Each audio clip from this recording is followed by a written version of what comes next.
అరవ Sridhar Koduru MLA, Janasena party MLA Pawan Kalyan గారు గొప్పగా చెప్తుంటారు. అన్నీ ఎంత బాగా యాక్ట్ చేస్తూ చెప్తుంటాడో ఏ ఒక్కటి వాస్తవాలు ఉండవు, ఏ ఒక్కటి ఆచరించేవి ఉండవు. గొప్పగా సనాతనం చెప్పుకుంటుంటాడు, సనాతన ధర్మాన్ని నేనే కాపాడుతున్నా అని చెప్పుకుంటుంటాడు. చేసే పనులలో ఆచరణలో ఏవి ఉండవు. చెప్పడం మాత్రం, ఇతరుల మీద బురద చల్లడం మాత్రం బ్రహ్మాండంగా చేస్తూ ఉంటారు. ఈరోజు ఆ పార్టీకి సంబంధించిన ఎమ్మెల్యేలు, ఈయనే కాదు, ఎంత అసభ్యంగా ఒక మహిళ వచ్చి బయటకు వచ్చి అంత ఆమెకు జరిగినటువంటి అన్యాయాన్ని అంతా కూడా ఆమె ఏ విధంగా చెప్పింది, ఇప్పటికి కూడా దాని మీద స్పందించలే పవన్ కళ్యాణ్.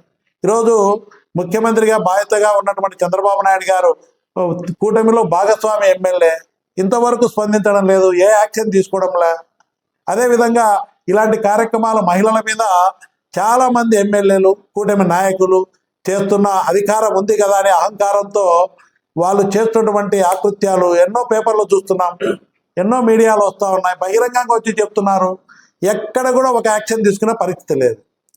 ఎక్కడైనా వాళ్ళ అక్రమ సంపాదన కోసం, వాళ్ళ అవినీతిని బయటపెట్టి ఎవరైనా మామూలు ప్రజలు వచ్చి ప్రశ్నించినా కూడా దోపిడీదారుల మీద కేసులు పెట్టడంలే, వాళ్ళ దోపిడీకి అడ్డుపడిన వాళ్ళ మీద తప్పుడు కేసులు పెట్టి వాళ్ళను, పోలీసులను, యంత్రాంగాన్ని ఉపయోగించి కేసులు పెట్టి ఇబ్బంది పెడుతున్నారు తప్ప వాళ్ళ ప్రభుత్వ వైఫల్యాలను కూడా ఏదన్నా ప్రశ్నిస్తే కేసులు పెడతా ఉన్నారు.